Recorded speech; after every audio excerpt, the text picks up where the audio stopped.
With all the momentum you guys had during that time, whose decision was it then about a year later or a year and a half later for you and Bubba to split up with the draft? It was Vince's. Vince had this idea of us going our separate ways and doing what we're doing.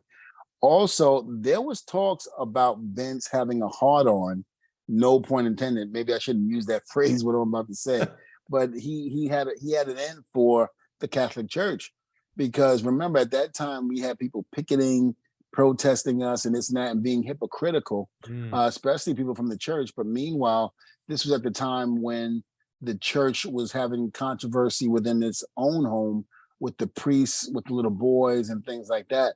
So there was always an issue when people are being hypocritical, especially back in during that time. You know, we're doing what we're doing, but yet they're doing what they're doing and getting away with it for so many years. But meanwhile, you want to chastise what we do in the ring.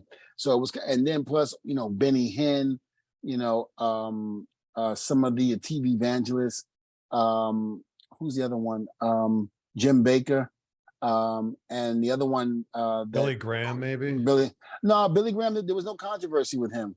Right. But no, who was the other one? God, I can see him now because I guess he had an affair with his secretary. He's actually doing TV evangelist now. But anyway, he was basically making a dig at them. That's what he was doing, and he used me to do it. And I just remember going home and asking my parents. I was like, "Listen, they want me to do this. You know, I would like to do it, but I would like to get your blessing." Yeah. My mother was a little against it, but my father was like, when you're done doing that in the ring, you come to where it really belongs, in the pulpit. That's where you really do it, spread the word. So I was like, you got it, sir. And it took off from there. You know, a lot of people, and Bubba makes fun of me, you know, when he says, oh, you know, we don't talk about that Reverend D-Von, you know, because it didn't get over. I'm like, bullshit, it didn't. I'm like, look, let me see, who are the people that I beat? Randy Orton, John Cena, Val Venus, Mark Henry, Triple H, and the biggest one, Triple H. Yeah. You know, and I always said this: if Triple H didn't believe that the Reverend D-Von gimmick was getting over the way it did, then he would have never in a million years, especially at that time, would have laid down for me. He would have never let that happen. And Hunter had a lot of power and a lot of say-so back then. I'm not going to say even more than he does now, but he had a lot of say-so back then. He had just married Stephanie. You know, him and Vince are freaking tight. They're not butting heads or anything like that. They're full blown. Here they go. If he had a disagreement at all, he would have said no. I don't think so. I'll beat D-Von, but I'm not letting D-Von go over on me.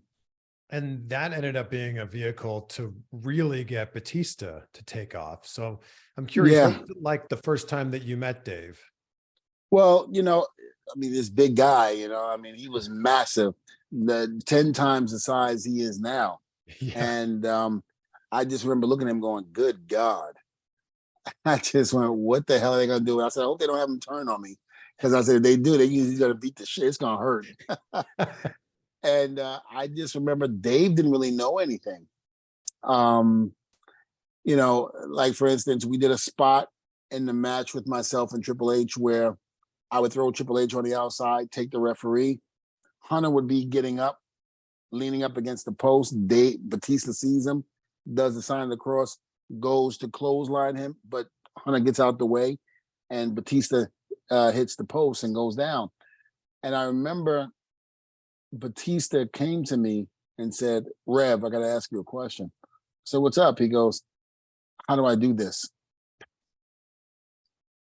I go, how do you do what? He goes, with Hunter. I go, Batista, what are you talking about? He goes, how do I clothesline him when he moves out the way and then hit the post? I go, you messing with me, right? He goes, no, I'm not. And I just went, you're not messing with me. He goes, no. I said, wait a minute. You never done anything like this? He goes, no. He goes, in OVW, all they had me do was come in and do run-ins because I was so massive and big. They never really worked with me the way they did with Brock and Randy and Cena. I was just the guy that came in and nailed people, and that was it. I was like, oh my God. I go, you got to be kidding me. I go, okay, so I'm trying to get a character over, Reverend D-Von. Okay, after being in a tag team match for almost 12 years at that time, now you're putting me in singles and you're putting me with a guy who's green as shit. And now I got to help him get along and help him get over as well as myself. How the hell am I going to do this? And I'm already scared to death about going on my own. And it worked though. It worked for the little bit time that we did, and then it went over. And then somebody pulled the plug on it. Look at Dave now. You guys still keep in touch at all?